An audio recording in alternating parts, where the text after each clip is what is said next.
อគ្នាឥឡូវគឺយើងមកដល់លៀនចូលដំរីហើយនៅទីនេះគឺមានប្រាសាទច្រើនមែនទែនតែខ្ញុំនឹងទៅទស្សនាប្រាសាទនោះមួយនៅខាងក្រោយហ្នឹងដែលគេទៅតែជួសជុលហើយតែខ្ញុំអត់ស្គាល់ថាជាប្រាសាទអីទេអញ្ចឹងយើងនឹងទៅអត់តាមនេះចាំទៅមើលឈ្មោះប្រាសាទនោះទាំងអស់គ្នាតោះឥឡូវមកដល់ទៅតាមជាមួយគ្នាឥឡូវគឺយើងបានដល់ប្រាសាទកោសក់អីអញ្ចឹងមុននឹងទៅដល់ប្រាសាទដែលទៅជួសជុលថ្មីមុនហ្នឹងគឺខ្ញុំឆ្លងកាត់ប្រាសាទកោសក់នេះទៅសិនអញ្ចឹងតោះឥឡូវយើងទៅទស្សនាទាំងអស់គ្នាអូនអ្នកនរគ្នាមកដល់ទីតាំងត្រង់ជាមួយនេះហើយគឺខ្យល់ហើយស្រួលខ្លាំងមែនតើហើយមកខ្លាំងទៅនោះគឺស្អាតខ្លាំងហ្មងគេទៅតាមអត់បាននឹងអត់ថតទេអញ្ចឹងយើងមានតែទៅថតយករូបភាពនៅកន្លែងនោះមួយហើយមកឈរកន្លែងនេះគឺត្រជាក់ខ្លាំងមែនតើខ្ញុំឈរគឺក្រោមស្ដាំឈរធំធំហើយគាត់ចង់ឲ្យដល់ថ្មប្រាសាទហើយមើលប្រាសាទនេះគឺស្អាតមើលจากរបស់គេគឺស្អាតខ្លាំងមែនតើអត់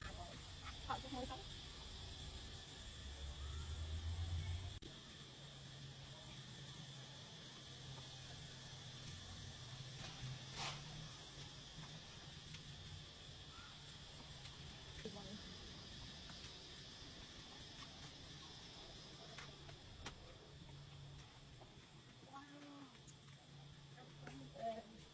វ៉ាវអត់ទេនេះគឺត្រជាក់ខ្លាំងមែនតើ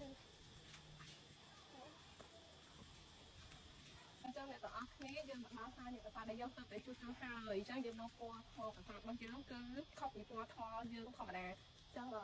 មើលទៅគឺចែងចាំងស្អាតមែនតើប្រាសាទនោះគឺមានឈ្មោះថាប្រាសាទជោមនៅប្រាសាទជោមយើងមកតាមខ្លងទ្វារខាងមុខហ្នឹងមកតាមឈ្មោះគេដាក់នៅខាងមុខគឺប្រាសាទជោម2តែវា12ចឹងមើលទៅគឺអស្ចារ្យខ្លាំងណាស់ដូចជាប្រាសាទមួយដែលកំពុងតែផុសជានៅកណ្ដាលព្រៃចូលមកដល់ក្នុងប្រាសាទនេះសងខាងឃើញនៅសាតែជើងទៅតែជើងស្ពាយបានហ្នឹងហើយឃើញមានថ្មនៅសរសើរច្រើនខ្លាំងមែនតើចូលទៅប្រាសាទរបស់យើងប៉ុណ្ណឹង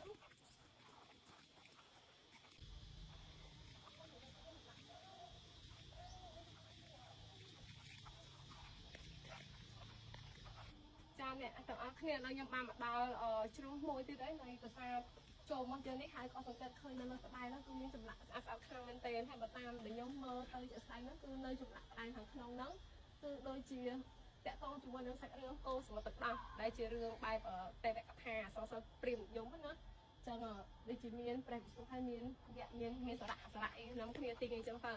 ចឹងបើសិនជាមិនទៀតខុសត្រូវអីចាំជួយខមមិននៅខាងក្រោមផងចំណងអ្នកទាំងអស់គ្នាមើលហើយជាមួយផ្នែកនេះមួយទៀតនៃប្រាសាទចូលរបស់យើងគឺឃើញមានចម្លាក់ហើយជាអ្នកខ្លះក៏ស្គាល់អ្នកខ្លះក៏អត់ស្គាល់អញ្ចឹងបើតាមអ្វីដែលខ្ញុំធ្លាប់ដឹងគឺជារូបចម្លាក់របស់ព្រះសិវៈជាមួយនឹងព្រះផែនសីរបស់គាត់គឺព្រះនាងឧមា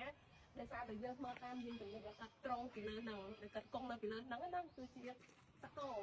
ចឹងបើសិនអត់អាចបានអត់ស្គាល់ទេអាចមើលចម្លាក់នៅប្រាសាទនេះតែម្ដងគឺយើងឃើញច្បាស់ខ្លាំងមែនទែន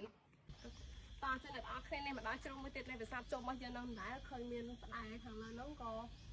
នឹងឲ្យមើលតាមផ្តែរមើលតាមរោងជិះគឺសុទ្ធតែចម្លាក់ស្អាតខ្លាំងមែនទែនហើយដូចជាមានរូបដំរីមានប្រអិតអីអញ្ចឹងទៅអញ្ចឹងអ្នកនរគ្នា